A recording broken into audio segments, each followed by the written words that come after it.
Over to जिज्ञासु जी। Thank you अनुरुद्ध। अपने सभी जुड़ने वालों का स्वागत।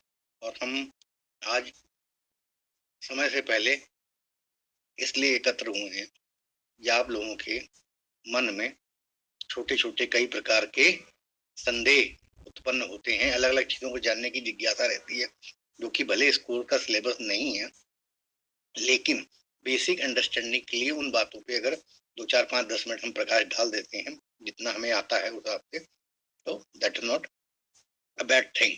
तो जैसे किसी ने दृष्टियों का पूछा, किसी ने, तो आप पहले अपने क्वेश्चन को अच्छे से फ्रेम कर लो जिससे समय बचे, और शॉर्ट में हम आपके जो क्वेश्चन, लेकिन पर्सनल चार्ट नहीं, जनरल एस्ट्रोलॉजी, जैसे कोई वर्ड आपको कोई, और ऐसा है नहीं कि हम ब्रह्मा हैं या ज्योतिष के प्रवर्तक हैं कि हर चीज हमें आती होगी, नहीं आती होगी तो भी बता देंगे कि भाई देख के आगे पीछे बता देंगे, और जितना हमें पता है उतना आपको जरूर कोशिश करेंगे शेयर करने की। तो आधे घंटे का टाइम है हमारे पास, क्योंकि 9 बजे के आसपास फिर हम अपना यूजुअल सेशन स्टार्ट करेंगे वीनस से।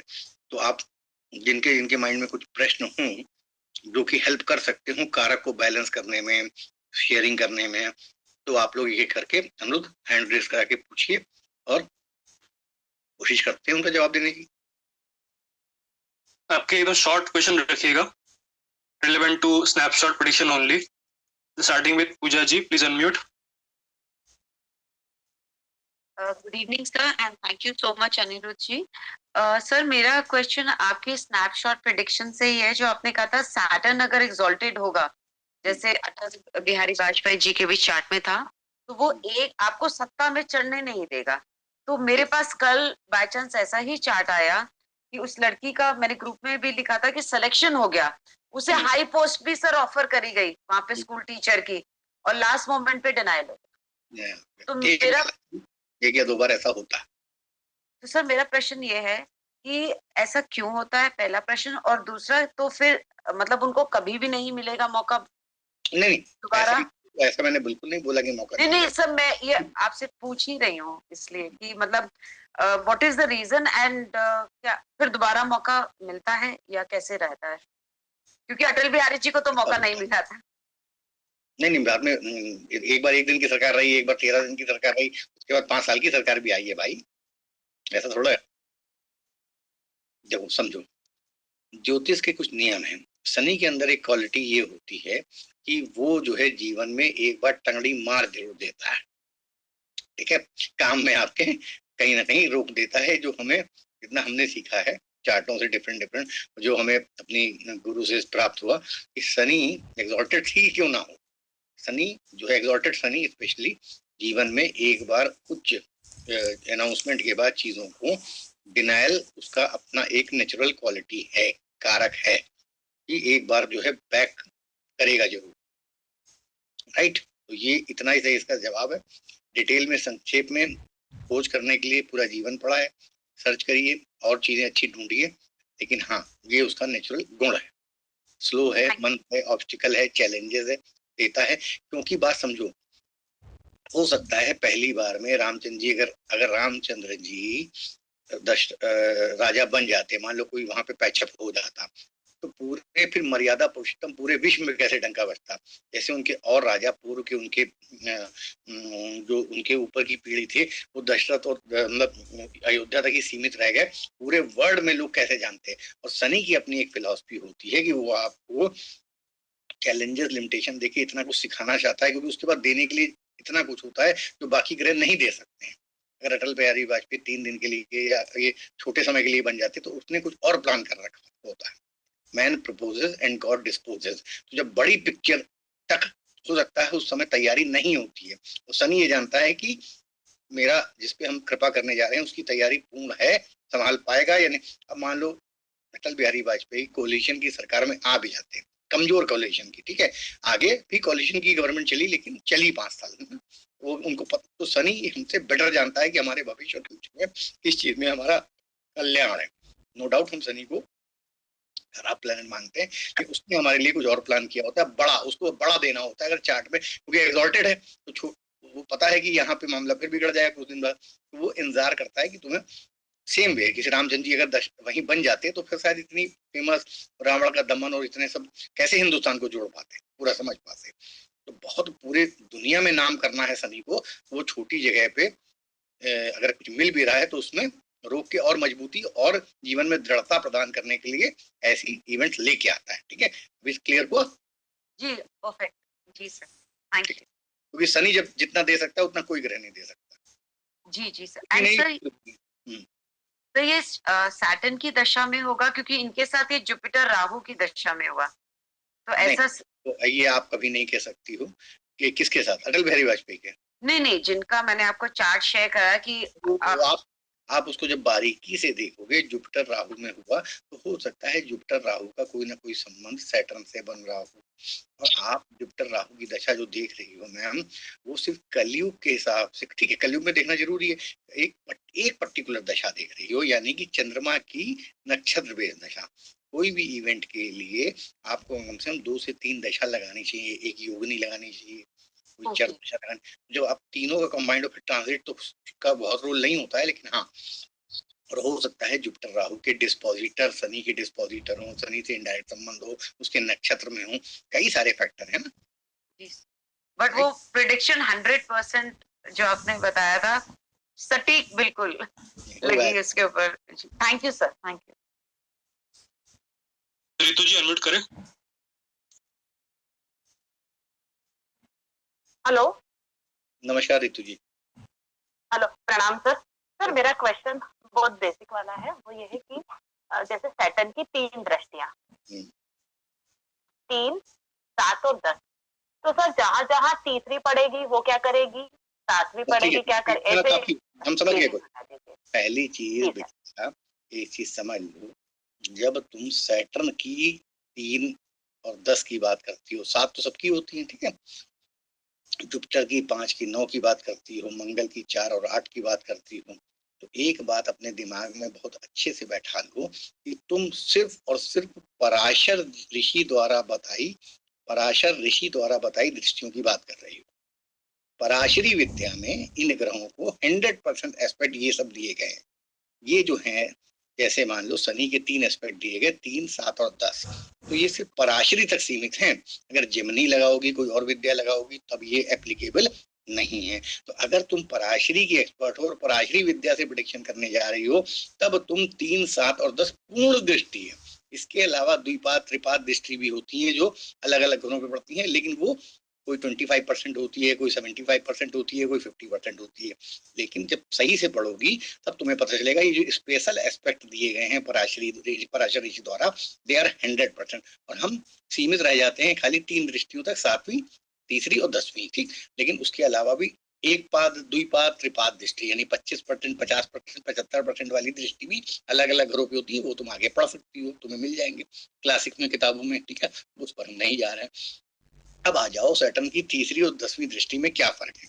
बिटिया बड़ा सिंपल सा जवाब है, तीसरी शनि की तीसरी दृष्टि पराक्रम से भरी होती है। 10वां यानी कर्म, शनि की 10वीं दृष्टि कर्म प्रधान होती है, यानी जहां से 10वीं दृष्टि देखेगा वहां पे कर्म पे ज्यादा लोड होगा, यहाँ पे तीसरी दृष्टि से देखेगा वहां पे पराक्रम करके दुख होगा, पराक्रम करके परेशानी होगी, क्योंकि दृष्टि वैसे भी शनि की अच्छी नहीं होती है। और 7वीं दृष्टि तो आमने सामने की दृष्टि होती है, तो जहां से बैठ के डाल रहा है वो 100% एस्पेक्ट है, तो वो एक म्यूचुअल दृष्टि है, ठीक है। तो ये चीज समझ में आई। स्पेशल दृष्टि 3 और 7, 3 और 10 है शनि की। 10वीं किसी तरह गुरु के लो, यहाँ पंचम दृष्टि आएगी। पंचम क्या है, हमारा बच्चा है, हमारा क्रिएशन है, यानी गुरु की अमृत दृष्टि है, लेकिन क्रिएशन पे ध्यान देगा। 9वीं दृष्टि क्या है, भाग्य है, पिता है, धर्म है, तो यानी कि गुरु की 9वीं दृष्टि धर्म से परिपूर्ण होगी, भाग्य से परिपूर्ण होगी, सिंपल। इसी तरह मंगल है, मंगल की 4थी दृष्टि will talk about the fortification, किलाबंदी, अपने को गाड़ी भूमि वाहन सुख को गार्ड करना। 8वीं दृष्टि ट्रांसफॉर्मेशन की होगी, बदलाव की होगी, चेंज करने की होगी, बेटरमेंट की होगी, लड़ झगड़ के बदल के नई सिचुएशन में स्टैब्लिश होने की होगी, क्योंकि 8वीं है, ठीक है। अभी समझ में आ गई? चलो नेक्स्ट क्वेश्चन। और sir Rahu Ketu, sir please Rahu Ketu और बता दीजिए। राहु केतु क्या, उसकी तो गुरु जैसी दृष्टि है, 5 लगा लो। तो वहां पर वो राहु केतु की कहीं लोग नहीं लेते हैं, राहु की सिर्फ लेते हैं, तुम राहु केतु की दृष्टि लेना चाहते हो अमृत में, क्योंकि उन्होंने अमृत चख लिया, अमृत चख लिया, भले वो शैतान है, अमृत चख लिया तो गुरु जैसी दृष्टि उनको 5 और 9 प्रदान कर दी। तो 5वीं दृष्टि से राहु क्या करेगा? हाँ, राहु के साथ क्या होता है, थोड़ा ऑब्सेशन, थोड़ा लालच जुड़ जाता है, तो वो इन सब चीजों में 5वें घर में लालच इस तरह की दृष्टि से देखेगा। 9वीं दृष्टि में भाग्य में बहुत तेजी से बदलाव करने की, रिस्क लेने की, रिवॉर्ड रिस्क लेके काम करने की। भाई राहु की जो क्वालिटीज है वो 9th हाउस, 9th दृष्टि 9th हाउस के कारक से जोड़ के समझ लो वहां पे क्या करेगा 9 से। जी सर, अब मुझे काफी समझ में आ गया। हाँ, एकदम आसान भाषा में समझाया, इससे आसान कोई नहीं समझा, मतलब खैर समझाने वाले समझा सकते हैं, ये हमें जो हमारी अंडरस्टैंडिंग है वो हमने बताई और ये सही है, शास्त्र अनुसार मैंने बताया तुम्हें। और बताओ भाई। अर्चना जी को प्रणाम सर, आवाज आ रहा है? आ रहा अर्चना जी, आप बताइए। सर चरण स्पर्श। अरे नहीं सर मैं क्वेश्चन पूछूं? पूछिए। सर जैसे ये जो आपने एक बार बताया था कि हम पहले से कुछ देख के अच्छा होगा, जैसे राहु है 4th राशि में, तो हम इसको ऐसे भी सोच सकते हैं कि जैसे चेस्ट में पेस मेकर लगना, 4th हाउस चेस्ट से कनेक्ट होता है। 4th हाउस हमारे का होता है, कई लोगों को सांस लेने में प्रॉब्लम होती है तो उनकी मशीन रात में लगा के सोते हैं, ठीक है, इनहेलर ले सकते हैं अंदर तक, या चेस्ट तक आ रहा है अगर 4th हाउस, तो कहीं ना कहीं पेस मेकर, स्टंट, ठीक है। सर मुझे थोड़ा ये डाउट है कि ये स्कॉर्पियो लग्न है, तो 4th हाउस 4 नंबर राशि 9th हाउस में आया, उसमें राहु है। बिटिया तुम कंफ्यूज ना हो, 4th हाउस और 4th राशि दो भाव भावेश कारक तीनों देखे जाएंगे, 4th का लॉर्ड भी देखा जाएगा, काल पुरुष की 4th राशि कर्क होती है वो कहाँ पड़ रही है ये भी देखा जाएगा, तत्कालिक लग्न में 4th हाउस में कौन सी राशि पड़ रही है वो भी देखी जाएगी। टोटल में सब सारा इवैल्यूएशन करके रिजल्ट निकालना है। तो कर्क राशि भले अष्टम में पड़ रही हो और वहां पे कुंभ पड़ रही हो, तो कुंभ का देखोगे, कर्क का भी रिफ्लेक्शन देखोगे। सर नवम में स्कॉर्पियो लग्न है, तो वो नवम में आएगा कैंसर साइन 9th हाउस में, और उसमें राहु है, और सर उसमें 6th हाउस में सन, मार्स, मरकरी, वीनस, तो मार्स का 4th एस्पेक्ट भी राहु के ऊपर आ रहा है। 4th एस्पेक्ट अगर राहु के ऊपर आ रहा है और राहु को केतु भी देख रहा है, केतु इम्पुटेशन का कारक है, हो सकता है, कोई ऐसी बड़ी बात नहीं। तो सर इसको हम क्या राहु के दशा में सोचेंगे या 4 नंबर राशि है तो मून का दशा में सोचेंगे? देखो राहु अगर कर्क राशि का है तो चंद्रमा उसका डिस्पोजिटर है, राहु अपना रिजल्ट तो अकेले होने पे केंद्र त्रिकोण में दे सकता है, लेकिन क्योंकि चंद्रमा उसका डिस्पोजिटर है तो चंद्रमा कहाँ पे है ये भी देखेंगे। तो चंद्रमा लग्न में है। अच्छा, और मंगल क्योंकि ऑपरेशन का कारक है, तो जब मंगल की अंतर्दशा आएगी राहु में तब ये चीज बढ़ेगी, क्योंकि मंगल जो प्लेनेट जिस चीज का कारक है, भाई तुम्हारे सीने में ऑपरेशन होकर कोई फॉरेन चीज डाली जाएगी ना, तो ऑपरेशन का कारक तो केतु, काटने का कारक तो केतु और मंगल है ना, एक्सीडेंट का या चीजों का या इस तरह के किसी इवेंट का, तो ऑब्वियस सी बात है राहु की दशा में या शनि भी, क्योंकि शनि 4th लॉर्ड है, तो शनि का सब संबंध बनेगा राहु से, केतु से, तब भी ये चीज हो सकती है। और फिर उम्र भी होनी चाहिए। अब और नॉर्मली 12 किसी को हार्ट में छेद होता है, बच्चों को वो अलग बात है कि दशा जल्दी आ जाए, वरना सब देश काल परिस्थिति का अवलोकन करके ये आदमी 40, 45, 50 की उम्र के आसपास है जिसमें नॉर्मली होता है, उस समय ये सब चीजें हो रही हैं, तो तुम्हारे कान जल्दी खड़े होने चाहिए कि हाँ यार ये हो सकता है। नॉर्मली देखा जाए तो बंदा होने को हो सकता है, लेकिन हजारों में एक केस में होगा, लेकिन 45 के बाद मैक्सिमम हो सकती है अगर प्रॉब्लम सारी चीज दिखा रहा है, तो ये सारे एस्पेक्ट एनालिसिस किया जाता है। सर एक्चुअली अभी मून का दशा चल रहा है, इसीलिए मुझे थोड़ा मैं सोचने में लग गई। मून के दशा में उतना डेंजर नहीं है, राहु के दशा में हम ज्यादा सोचेंगे, क्योंकि मून के ठीक है, आप अंडरस्टैंडिंग दे दिया है, उस अंडरस्टैंडिंग में पहले थोड़ा काम करिए, फिर अगर नहीं आंसर मिले तो हमें बताइए। हाँ सर और एक क्वेश्चन था, जैसे आपने बताया था ना, जैसे मार्स को हम बल से कनेक्ट करते हैं, मार्स को बल, हमारा बल, हमारा वैल्यू, हमारा पराक्रम, हमारा इनिशिएटिव, हमारा करेज, हमारा लीडरशिप, हमारा ब्रेवरी, हमारी बोल्डनेस, ये सारी चीजें मार्स आती हैं। जी सर आपने जैसे बताया, मैं कनेक्ट करने की कोशिश कर रही थी। एक बच्चा है, वो सांप को हाथ में लेके घूमता है, तो मैंने सोचा शायद इसका मार्स मकर राशि में होगा, इसीलिए ऐसे घूम रहा है। तो देखा तो वो नीच का था, 4 नंबर राशि का। देखो नीच का मंगल भी तो मंगल पावरफुल होता है, बस वो डेयरिंग ज्यादा हो जाता है। देखो एक होता है साहस और मंगल जो है मकर का साहसी होता है, मंगल जो है कर्क का दुस्साहसी होता है। सांप को पकड़ना दुस्साहस है ना, साहस से आगे की चीज है, जबरदस्ती का दुस्साहस करना। तो ऐसा नहीं है बिटिया, मकर का मंगल साहसी है, लेकिन कर्क का मंगल दुस्साहसी है। ठीक है, अच्छा सर, मैं वही सोच रही थी, फिर मैंने सोचा आपने जैसे कहा ना कि जुपिटर एक्सपांड करता है, जुपिटर का 9th दृष्टि आ रहा था, तो मैंने सोचा इसीलिए इतना दुस्साहस कर रहा है। तो आपने कहा वो दुस्साहस को बढ़ा रहा है ना, और एक्सपेंड कर रहा है उसके साथ, तो एक्सपेंड साहस जो है दुस्साहस में कन्वर्ट हो जाता है ना। ओके सर, और ये पाप मध्यम आप बीच बीच में बताते हैं, वो क्या है समझ में नहीं। एक में समझा देते हैं। बिटिया तुम्हारा के कौन से लग्न का चार्ट है? मेरा तुला लग्न। तुला लग्न है, जैसे मान लो ये तुला लग्न है, यहाँ पे मान लो ये उल्टा कर देंगे तो ऐसे बन जाएगा, यहाँ पहुंच जाएगा। ठीक है, तो अब जैसे मान लो यहाँ पे राहु महाराज है, ठीक जी। यहाँ पे मान लो मंगल महाराज है, और ये खाली। ठीक है, बता राहु उल्टा चलता है तो राहु इस तरफ चलेगा,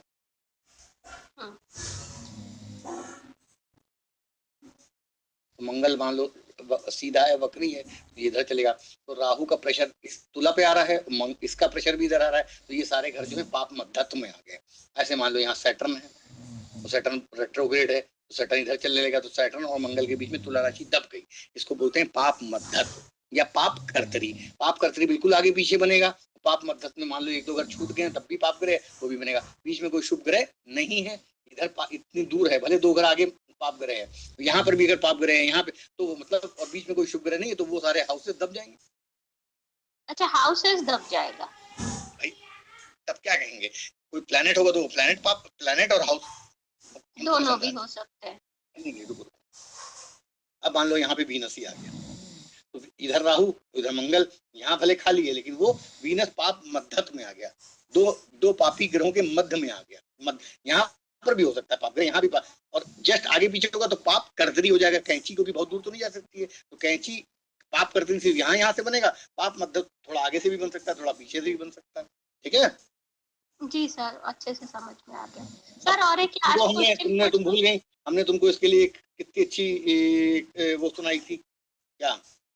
पाप मध्य तो पाप कर्तरी को समझने के लिए हमने तुमको एक लाइन सुनाई थी, तुम भूल जाती हो। हमने क्या सुनाया था? करे कुसंगति चाहे कुशल, करे कुसंगति चाहे कुशल, और रहीमन मन अफसोस, और महिमा घटी समुद्र की, रावण बसो पड़ोस। तो पड़ोस में जब रावण जैसे लोग बस जाएं तुम्हारे आगे पीछे, तो तुम्हारी महिमा घटेगी कि नहीं घटेगी? तो अब ये वीनस बेचारा बीच में आगे पीछे पापी ग्रहों या क्रूर ग्रहों से फंस गया, तो उसकी महिमा घट गई। वीनस तो शुभ ग्रह है, तो ये क्या हो गया? पाप भी हो गया। इसी तरह बिटिया एक शुभ कर्तरी भी होता है कि मान लो यहाँ पे बीच में सैटर्न के आगे पीछे गुरु और वीनस बैठ जाए, तो सैटर्न मान लो क्रूर है, मेलेफिक है, उसके आगे पीछे गुरु और शुक्र जैसे ग्रह बैठ गए, मरकरी जैसे पूर्ण चंद्रमा बैठ जाए, तो वही उसकी महिमा बढ़ भी जाएगी कि भैया आदमी तो बदमाश है लेकिन अगल बगल रहने वाले लोग अच्छे हैं, तो कुछ तो असर पड़ेगा उसका। भाई तुम बदमाश हो, लेकिन तुम्हारे अगल बगल रोज रामायण, हनुमान चालीसा, सुंदरकांड पढ़ा जाता है, बढ़िया बढ़िया उपदेश दिए जाते हैं, तो कुछ तो तुम्हारे ऊपर असर पड़ेगा तुम्हारी बदमाशी पे। बस यही है, 2 शब्दों से हम लोग कहते हैं ज्योतिष में, एक होता है पाप कर्तरी और पाप शुभ कर्तरी, और एक होता है पाप मध्यस्थ और एक होता है शुभ मध्यस्थ। ये 4 योग बनते हैं, तो 4 योगों का विश्लेषण कर लेना चाहिए, क्योंकि संगति का असर बहुत जल्दी पड़ता है कलयुग में। ठीक है जी सर। सर और एक चंद्रमा जब आगे पीछे खाली होता है, तो तुमने पता होगा तुम्हें एक योग आता है केंद्रुम योग, यानी कि मन को ताकत नहीं है, मन को कोई सपोर्ट नहीं है अगल बगल से आगे पीछे से, मन अकेला पड़ गया, इसलिए उसको बोलते हैं केंद्रुम योग। सर उसमें 7th एस्पेक्ट का कोई असर नहीं पड़ता? असर बिटिया एस्पेक्ट का असर पड़ता है, अगर एस्पेक्ट पड़ जाए उसके ऊपर तो थोड़ी पावर उसकी बढ़ जाएगी, क्योंकि सामने से कोई सपोर्ट मिल रहा है। इसी तरह अगर आगे पीछे हाउस में भी शुभ दृष्टि पड़ जाए तो भी एक योग बनता है। ठीक है, ओके। इसको बोलते हैं चंद्र अधियोग। देखो सुन लो, उसको बोलते हैं चंद्र अधियोग। जैसे चंद्रमा के ऊपर दृष्टि शुभ पड़ जाए, चंद्रमा के राइट और लेफ्ट शुभ दृष्टि सामने से पड़ जाए, चंद्रमा से 6ठे 7वें और 8वें हाउस में शुभ ग्रह बैठे हों और वो दृष्टि डालेंगे, तो इसको बोलते हैं चंद्र अधियोग। उसी तरह लग्न हो, लग्न पापी हो, लग्न खराब हो, लेकिन लग्न से 6, 7, 8वें ग्रह शुभ ग्रह बैठ जाए तो वो दृष्टि कहाँ डालेंगे? लग्न से सेकंड लग्न पे और लग्न से 12th, तो इसको बोलते हैं लग्न अधियोग। तो अभी बेसिक पढ़ो, कैसे काम चलेगा। सर ये कंप्लीटली न्यू थिंग था, थैंक यू सो ये मच। सब चीजें तो चलो ठीक। सर और एक मीन लग्न, सारे सवाल तुमरे ले तो और लोग क्या करेंगे? सर ये लास्ट क्वेश्चन, मीन बोलो लग्न जल्दी को से। फेशियल एक्सप्रेशन से हम कुछ मतलब कहीं से भी हम ऐसे देख के किसी को पहचान सकते हैं कि ये मीन लग्न वाला होगा?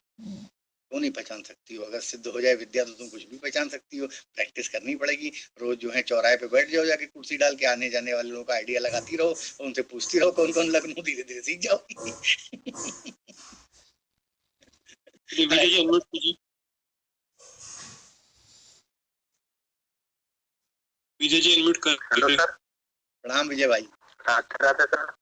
राधे राधे सर जैसे आपने भाव के बारे में बताया था सर आपने कि उसकी दृष्टि भाव पे पड़ेगी, अब अगर यही दृष्टि अगर ग्रहों पे पड़ेगी तो उसका क्या फलादेश होगा सर? तुम लोगों को बेसिक फंडामेंटल एकदम तुम लोगों का जीरो है।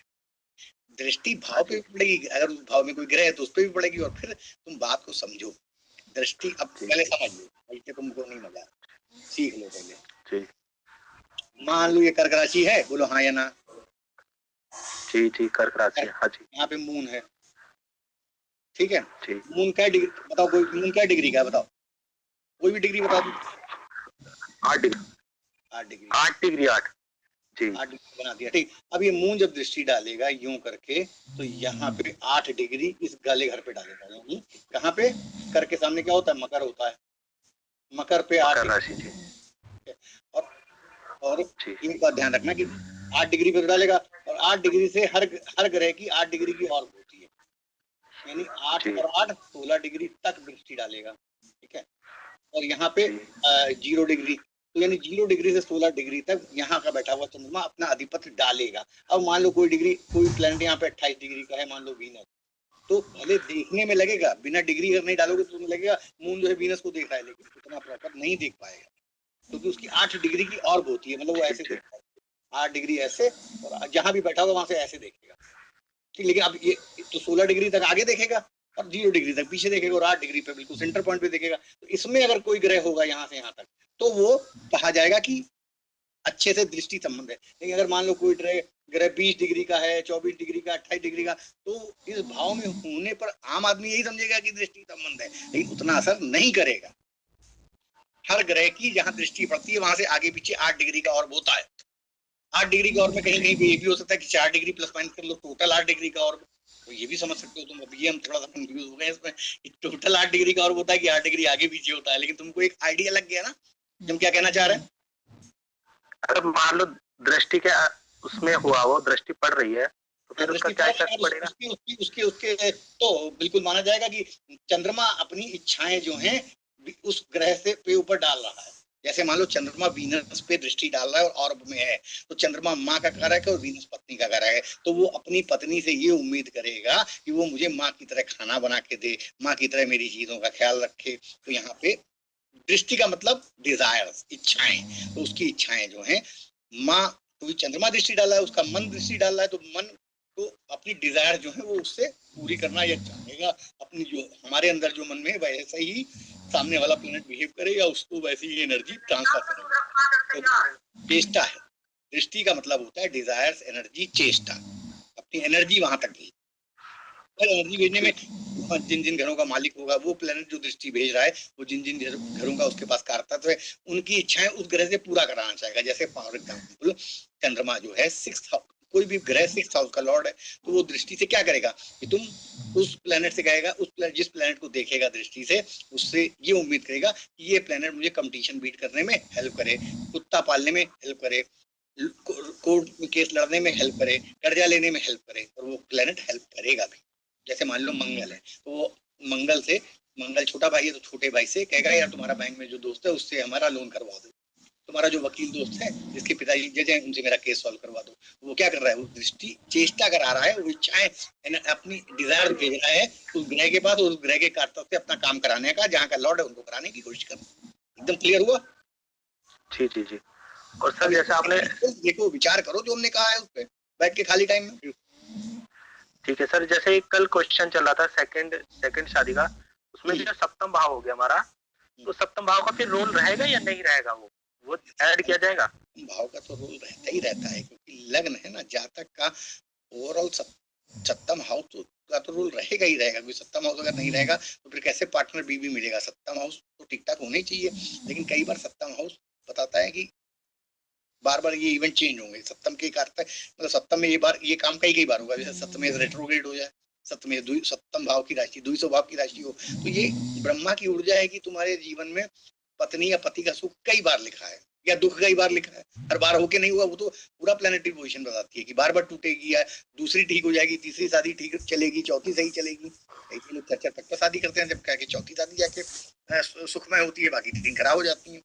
तो ये समझना पड़ता है कि लाइफ दशा कौन सी मिली, ट्रांजिट कैसा चला, उसका नेचर, उसका अपना एट्रीब्यूट, पर्सनालिटी कैसी है, एनवायरनमेंट किस एनवायरनमेंट में वो पला बड़ा। तो एनवायरनमेंट का बड़ा महत्व होता है, क्योंकि मान लो एक रिक्शे वाले के लड़के के में गज केसरी हो और एक बहुत बड़े इंडस्ट्रियलिस्ट के लड़के की कुंडली में गज केसरी हो, तो दोनों में फर्क होगा ना। तो ये तो ज्योतिष को देश काल परिस्थिति के हिसाब से समझना पड़ता है कि दोनों की हाइट कौन कितनी ऊपर तक ले प्रेडिक्शन करने में। इसलिए ज्योतिष करते समय सामने वाले का बैकग्राउंड पूछा जाता है, उसी बैकग्राउंड के हिसाब से नॉर्मली वो होगी, उसी हिसाब से प्रेडिक्शन करनी चाहिए। तो मतलब अब दूसरी शादी हो या तीसरी शादी हो, मतलब सप्तम भाव का रोल रहेगा, ये भी हमें जोड़ के रखना है। सप्तम भाव का रोल रहता है। जैसे पंचम हाउस का रोल सारे बच्चों की से ओवरऑल खुशी, जैसे मान लो तुम्हारे 5 बच्चे हैं, लेकिन 5 बच्चों से इन टोटल तुम्हें कितनी खुशी प्राप्त होगी या दुख प्राप्त होगा, ये पंचम हाउस बताएगा। उसमें से 1-2 अच्छे होंगे, 1-2 खराब होंगे। एवरेज तुम्हें जैसे रिजल्ट में कितना सुख मिलेगा। जैसे नेक्स्ट बच्चे का देखना तो पंचम से पंचम चलते रहेंगे, आगे बढ़ते रहेंगे, तो नेक्स्ट बच्चे का पता चलता रहेगा। यही समझाया था ना कल आपने? नहीं भाई, पंचम से पंचम नहीं चलेंगे, बच्चों के मामले में 3 हाउस आगे बढ़ेंगे, क्योंकि भाई पहला बच्चा तुम्हारा हुआ जी, पहला बच्चा पंचम से हुआ जी हो गया जी। अब उसका छोटा भाई बहन नवम से थोड़ा आएगा, उससे तीसरे से आएगा ना। अच्छा, तीसरे से आएगा। समझो, लॉजिकली समझो ना। अब तुमने तो पहला बेटा, जब तुम्हारा बेटा या बेटी हो गई पंचम से, तो अब उसका छोटा भाई बहन तो उससे तीसरे से आएगा ना, तो 7 से दूसरा बच्चा देखा जाएगा, फिर उससे छोटा भाई बहन नवम से आएगा। छोटा भाई बहन तो तीसरे से देखा जाता है ना। जी, ये बढ़िया क्वेश्चन किया तुमने भाई। नॉर्मली देखा जाए तो पंचम से अगर पहला बच्चा तो फिर पंचम से पंचम जाना चाहिए, लेकिन यहाँ ऐसा नहीं है। ऋषियों ने आदेश दिया है कि पंचम, क्योंकि छोटा भाई अब वहां पे वो एक्टिवेट हो गया। जब तक नहीं एक्टिवेट हो तब तक तो कुछ भी कहो। जब एक बार संतान हो गई पंचम में, तो संतान अब उसकी कुंडली को बना के देखो कि उसका छोटा भाई बहन कहाँ। संतान के लिए थर्ड जाना पड़ेगा, बाकी सबके लिए वही, बाकी सबके लिए बच्चे के लिए जो है पंचम से पंचम जाना पड़ेगा। हाँ, अगर बच्चे के बच्चे यानी अपने पोते या अपनी नाती का विचार कर रहे हो, लड़की की लड़के का या बच्चे का, तब पंचम से पंचम जाना पड़ेगा। तो एक बार जब पंचम एक्टिवेट हो गया तो फिर पंचम को लग्न बना के देखोगे ना। जी। तुम्हारी तो दूसरी संतान आ रही है, लेकिन तुम्हारे पहले प्रथम संतान का छोटा भाई बहन भी तो आ रहा है। जी। ठीक है,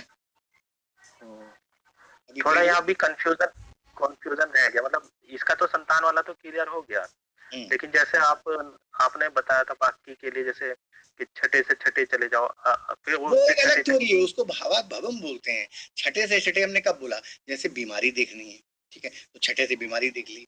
अब बीमारी किस लेवल की होगी, कितने दिन चलेगी, कौन क्या कारण बनेगा, तब छठे से छठा जाना है। अच्छा।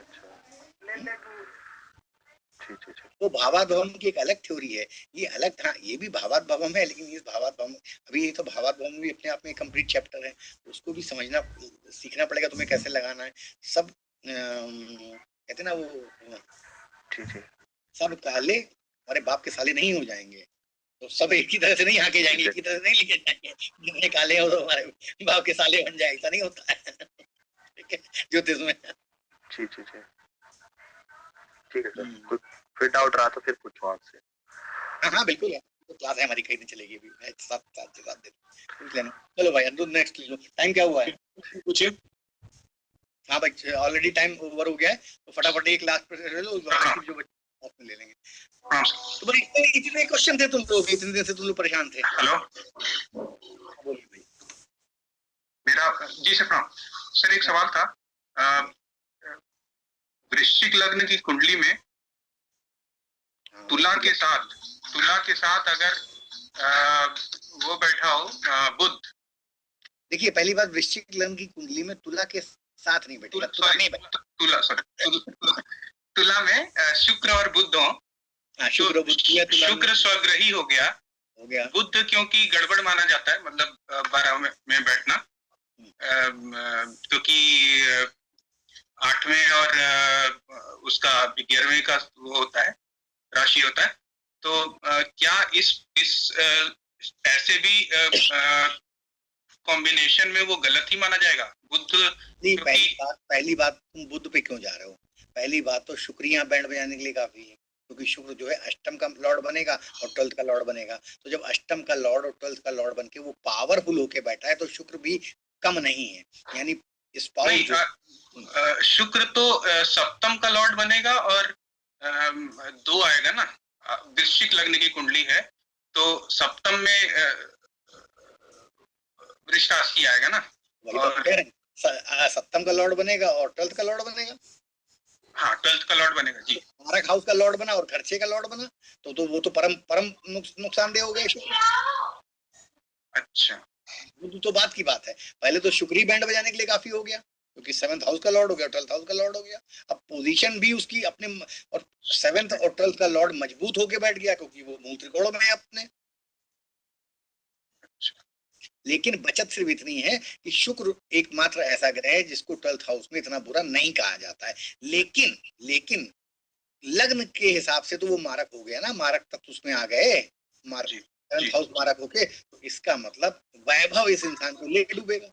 जरूरत से ज्यादा अपनी लग्जरी पे खर्चा करना, जरूरत से ज्यादा लोगों से संबंध बनाना, जरूरत से ज्यादा आराम तलब होना, रेस्ट मारना, तो ये सब जो है वेट बढ़ जाएगा, क्या हो क्या, ये तो पूरा चार्ट बताएगा। लेकिन लग्जरी वीनस के डोमेन इसके लिए मारक साबित होंगे। कोई स्त्री के कारण बदनामी होना अगर पुरुष की कुंडली है, बीमारी हो जाना, सेक्सुअल ट्रांसमिटेड डिजीज है, अगर पाप प्रभाव में हुआ, क्योंकि बुध नपुंसक है, तो एक्सेस ऑफ एनर्जी का लॉस से नपुंसकता आ सकती है।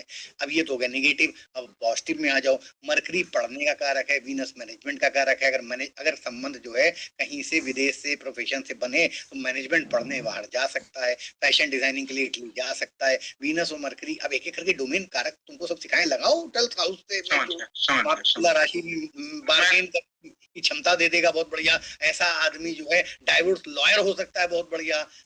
डाइवोर्स लॉयर क्यों बोला? क्योंकि तुला राशि है, तुला राशि में विच्छेद हो रहा है, तो अगर वो डाइवोर्स लॉयर बने, बहुत बढ़िया डाइवोर्स लॉयर बनेगा। हर जगह निगेटिव नहीं, तो सीखने के लिए निगेटिव और पॉजिटिव दोनों एस्पेक्ट को समझना है, फिर देखना है कि चार्ट किस तरफ जा रहा है, वो तुम्हें बताना है। समझ आई? हाँ, ठीक। मैं कहीं पढ़ा था वही कि, हाँ मैं क्लियर हो गया। मैं कहीं पढ़ा था वही कि शुक्र अपने स्वग्रही होके अगर 12वें में भी हो तो अच्छा होता है, ऐसा ही कुछ। तो 12th हाउस में अच्छा होता है, तुम समझे नहीं। हम तुमसे कह दें कि हम तुमको 5 करोड़ रुपया देंगे, लेकिन तुमको जो है इम्पोर्टेंट कर देंगे, तो तुम लोगे 5 करोड़? समझ। तो शुक्र यहाँ पे तुमको दुनिया के लेविश चीजें, दुनिया के सुख दे देगा, और बाद में सुख देने के बाद उन्हीं सुखों के कारण तुमको 10 तरह की लाइफस्टाइल हो जाएंगी, तो तुम ले लोगे। तो अच्छा तो भाई, मान लो 40 साल उसने तुम्हारा बढ़िया बढ़िया गाड़ी एसी में घूमने में निकाल दिए, और जब उम्र आई तो पता लगा दूसरे के मोहताज हो गए तुम। कोई तुम्हारी काम, बच्चे सब चले गए विदेश, हो तुम पड़े हो खट्टे, कोई देखने वाला नहीं है। तो ऐसा शुक्र का क्या फायदा? तो मध्यम शुक्र हो वो ठीक है, इतना बढ़िया शुक्र भी क्या लेना कि 30 साल तो उसने राजाओं की तरह मौज कराई, बाद में 20 साल जो है रगड़ा दिया। ठीक। चलो भाई, सवाल क्लास के बाद में लिए जाएंगे। एक दो इन लोग, नहीं तो फिर वो फंसेगा मामला। कोई क्लास के बाद फिर क्लास के सवाल ले लेंगे, इन लोग के क्लास सवाल, लेकिन जेन्युइन सवाल, फालतू नहीं। जी वंदना जी, उसके बाद सुभाष चंद्र जी। अनम्यूट करिए वंदना जी। राम राम गुरु जी। राम राम, बताइए सवाल। सर मैं आपसे ना फुल एस्ट्रोलॉजी का कोर्स करना चाहती हूँ। हम बात कर लेंगे सर से, 3 से 6 महीने का कोर्स लाएंगे, आप सब लोग ज्वाइन कर लेना।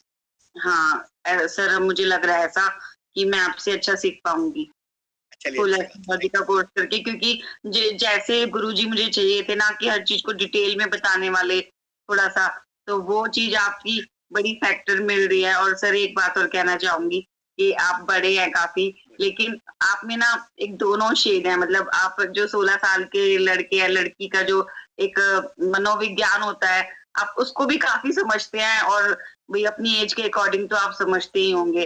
तो ये किसी मतलब विशेषज्ञ में आना, पंडित जी में आना या ज्योतिष में आना, ये बहुत बहुत कम लोगों में होता है, और आप मतलब उसको सभी पैमानों पे तोल लेते हैं। एक 16 साल के लड़के लड़की की व्यू से भी तोल लेते हैं, शब्द भी उसी तरह के यूज कर लेते हैं, और एक अपनी उम्र के हिसाब के भी, तो वो चीज भी अच्छी लगती है।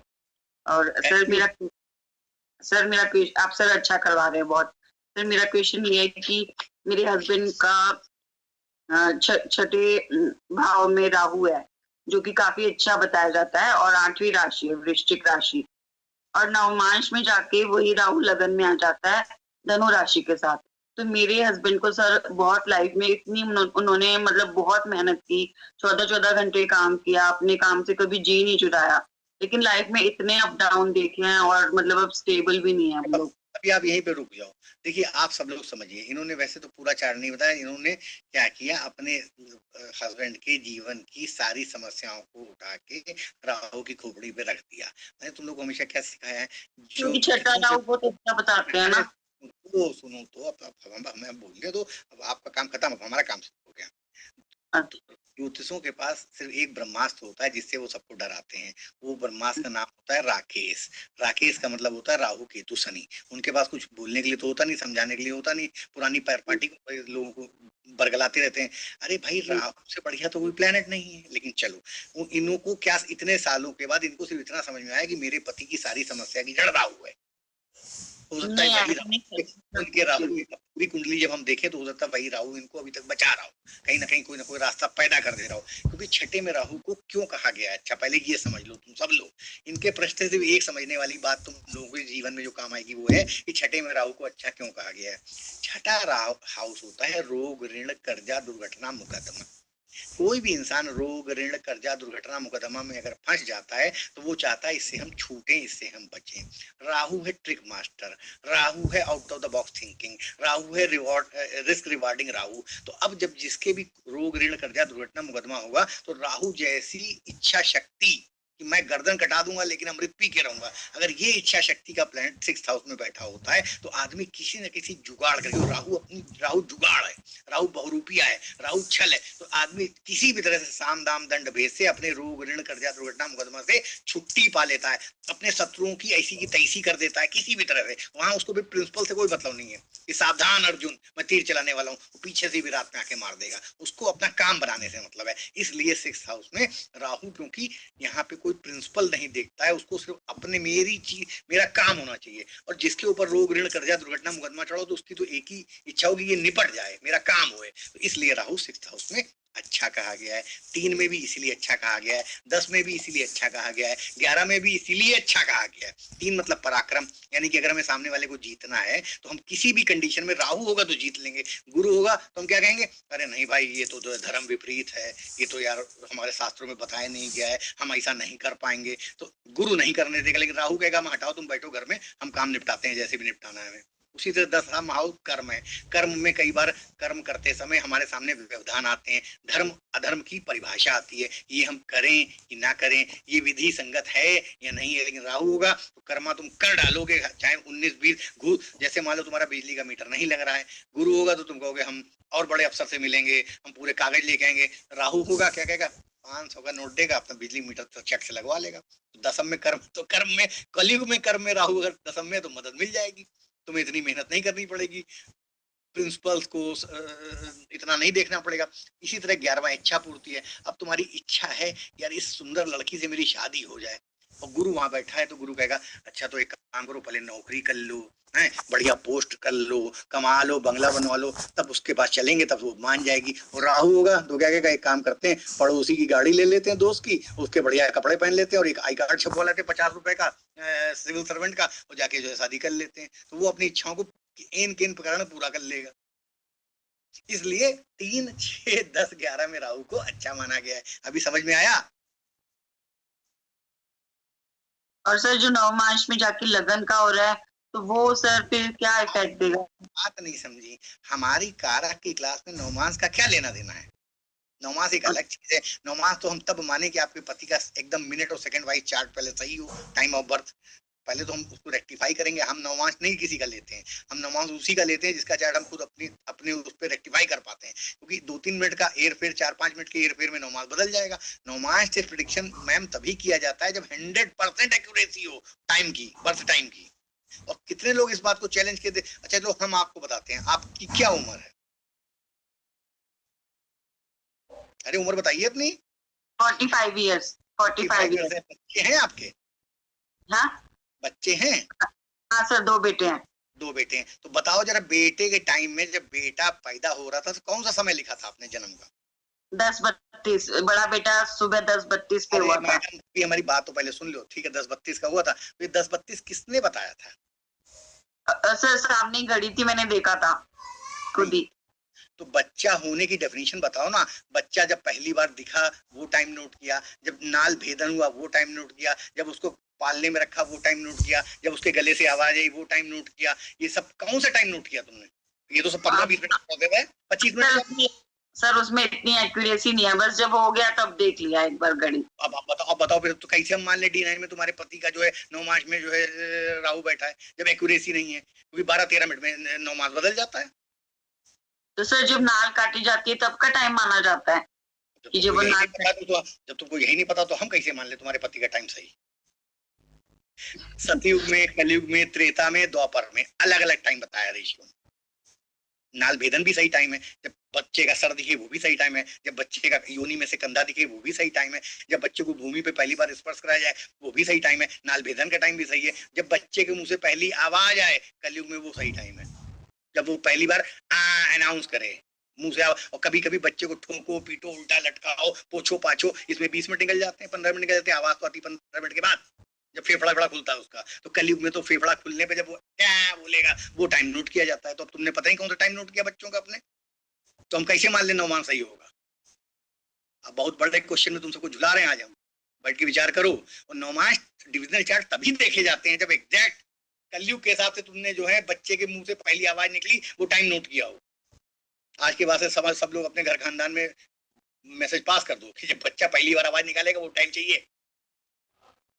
तो ऐसा नहीं है, रेक्टिफाई पहले करेंगे तब बताएंगे। नौमांस के चक्कर में भी ना जाओ, इसीलिए हम नौमांस पे नहीं जाते हैं, क्योंकि अभी लोग सब नौमांस पढ़ डाला तुम लोगों ने आता, लेकिन बेसिक चीज नहीं पता है कि टाइम नोट कर। नौमांस डिविजनल चार्ट से प्रेडिक्शन हर आदमी बस की बात नहीं है।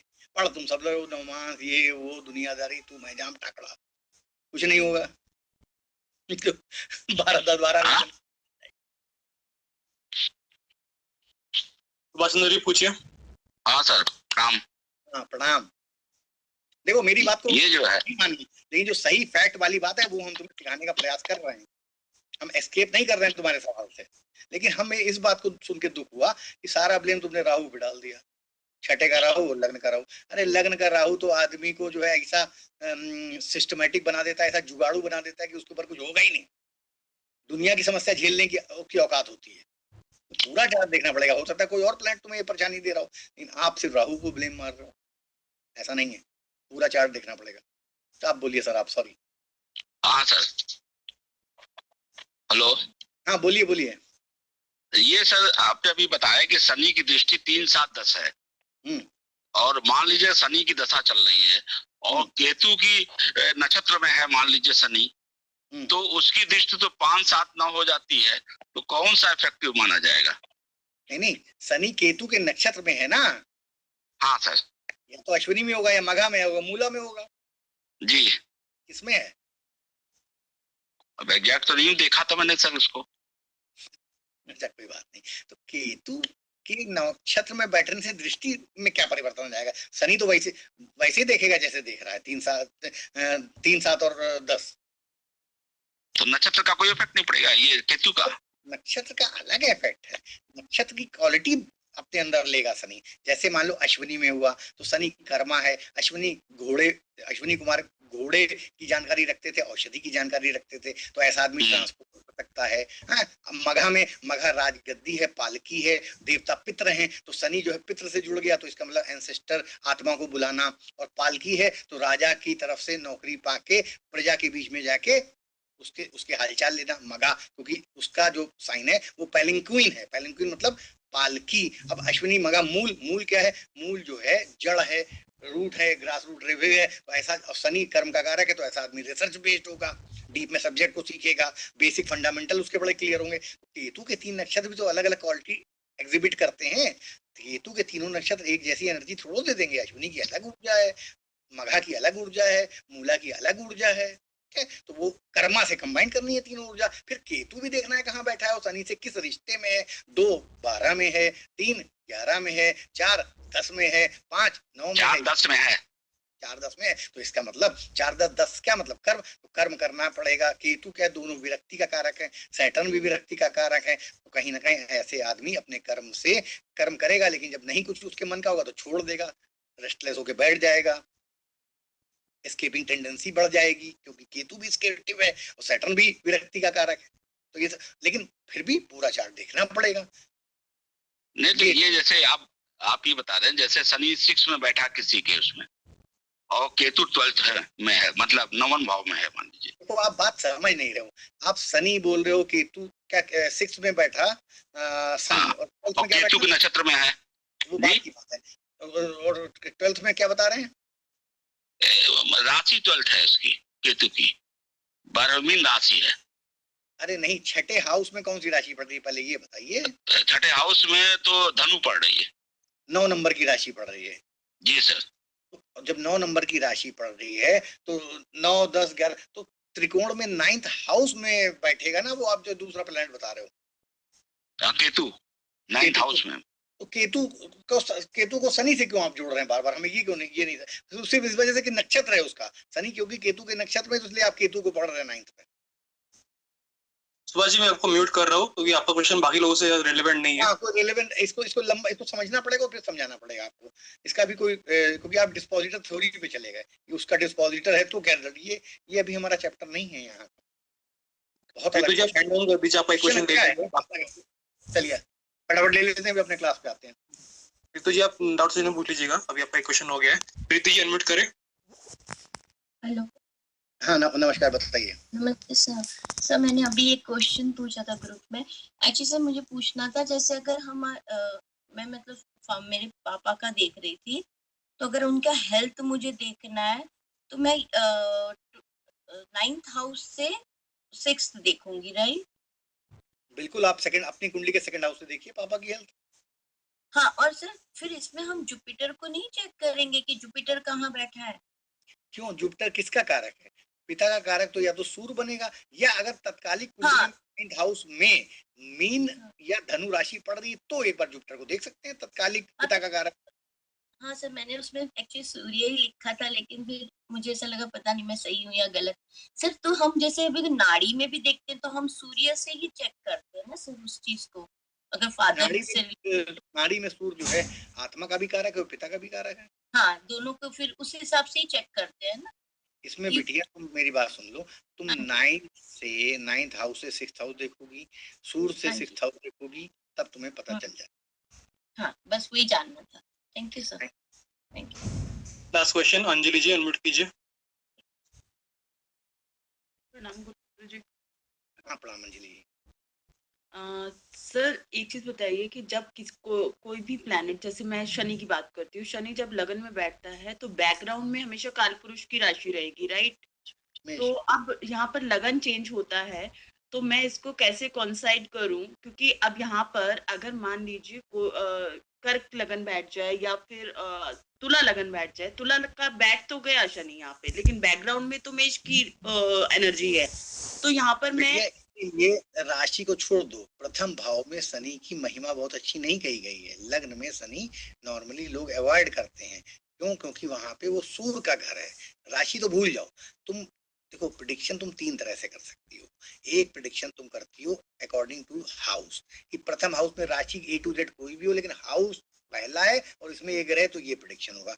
एक प्रेडिक्शन तुम करती हो राशि के अकॉर्डिंग, इस राशि में ये ग्रह है, फिर वो कहीं पर भी किसी भी हाउस में हो तो ये ग्रह होगा। और तीसरी तरह से तुम प्रेडिक्शन करती हो, इस हाउस में ये राशि कंबाइन करेगी तो, और ये ग्रह तो ये ऊर्जा। तो प्रेडिक्शन हम लोग 3 तरह से करते हैं। तो अगर फर्स्ट असेंडेंट में शनि बैठा है तो एक प्रिडिक्शन तुम कर सकती हो कि प्रथम हाउस में शनि क्या क्या करता है, वो तुम्हारे सारे सही जाएंगे। दूसरा प्रिडिक्शन तुम्हें फिर देखना पड़ेगा कि फर्स्ट हाउस में कौन सी राशि है, उसको कंबाइन करके शनि बैठा है तो क्या क्या प्रिडिक्शन होंगे। ठीक है, तो ये तो बेसिक फंडामेंटल है। अब तुमने कहा कंबाइन कैसे करेंगे, तुला आ जाए या कर्क आ जाए, तो आप मेरी बात को समझो। जब तुला आएगी तो तुला में शनि एग्जॉल्टेड होता है, लेकिन बेसमेंट में अग्नि भी है, मूवमेंट भी है। ठीक है, और यहाँ पे तुला जो है वो व्यापार की राशि है, नेगोशिएशन की राशि है, और नीचे मेष की ऊर्जा है। तो जो शनि बैठ के काम कर सकता था कुर्सी पे, यहाँ पे उसको नेगोशिएशन, बार्गेनिंग, मार्केटिंग, सेल्स जा के करनी पड़ेगी, क्योंकि मेष राशि की ऊर्जा चलने वाली है। ठीक है, प्रथम हाउस में। दूसरी चीज, अब आ जाओ, शनि कूल, ड्राई और विंडी है, यहाँ पे गर्मी है, आग है, ऊर्जा है बेसमेंट में। तो बेसमेंट की ऊर्जा अगर हाउस पावरफुल है तो ये कहीं ना कहीं बॉडी में या उस जातक के में सामंजस्य बैठाने में प्रॉब्लम होगी। क्यों? क्योंकि वो घर है सूर्य का, पिता के घर में वो आ गया है, लेकिन बहुत मजबूत होके बैठा है। तो एक तरह से इंटरनली आपस में टग ऑफ वॉर, रस्साकसी, विचारों को मंथन करना, एनवायरनमेंट में एडजस्ट ना होना, ये जरूर रहेगा। भले तुला राशि है, एग्जॉल्टेड है, लेकिन एक अब क्योंकि शनि स्ट्रांग है तो वो पूरी तरह कोशिश करेगा एनवायरनमेंट को अपने फेवर में करने की, यानी गवर्नमेंट से झगड़ा फसाद करके भी अपनी सुप्रीमेसी साबित कर लेगा, क्योंकि गवर्नमेंट का साइन है।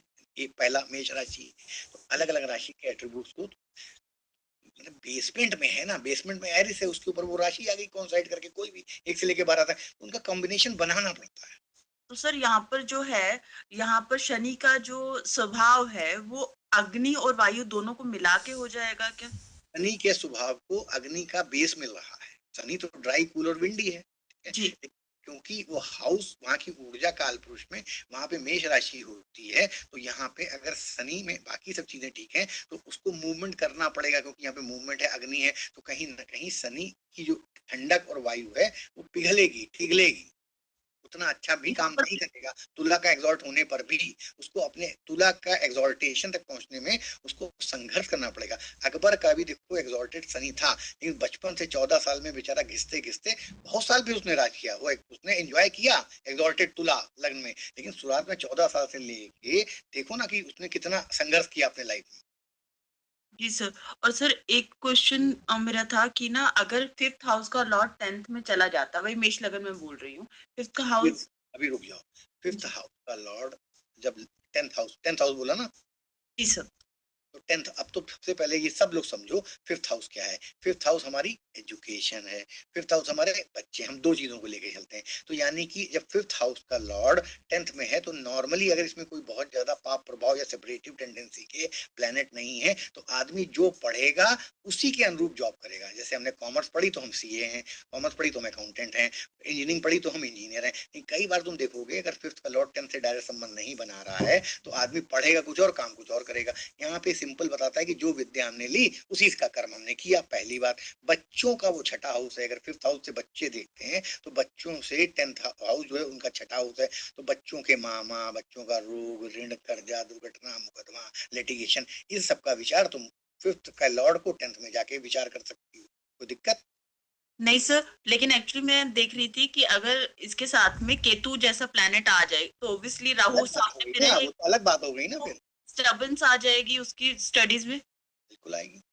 तो सर अब इस चीज को अगर हमें ये देखना होगा कि स्टडी कंप्लीट हो पाएगी कि नहीं हो पाएगी, तो उसको जितनी तरह से भाव भावेश कारक ज्यादा बिगड़ेंगे उतना आप स्ट्रांगली कह पाओगी। अगर एक ही दो कारण से बिगड़ रही है, स्टडीज डिले दिखा रहा है या सेपरेशन दिखा रहा है, लेकिन कोई शुभ दृष्टि पड़ रही है तो न्यूट्रलाइज हो जाएगी, यानी दिक्कत आएगी लेकिन सॉल्व हो जाएगी। लेकिन अब भाव भी बिगड़ जाए, पंचम हाउस भी बिगड़ जाए, पंचम हाउस का कारक गुरु होता है वो भी बिगड़ जाए, और पंचम का लॉर्ड भी, तीनों पे अगर खराब दृष्टि हो, नौमांश में भी बेकार चले जाए गलत, तो 100% फिर होगा। नौमांश हटा दो, नौमांश पढ़ाया नहीं है। तो सिंपली ये समझो कि 5th का हाउस, 5th का लॉर्ड और 5th का कारक अगर तीनों पे कई तरफ से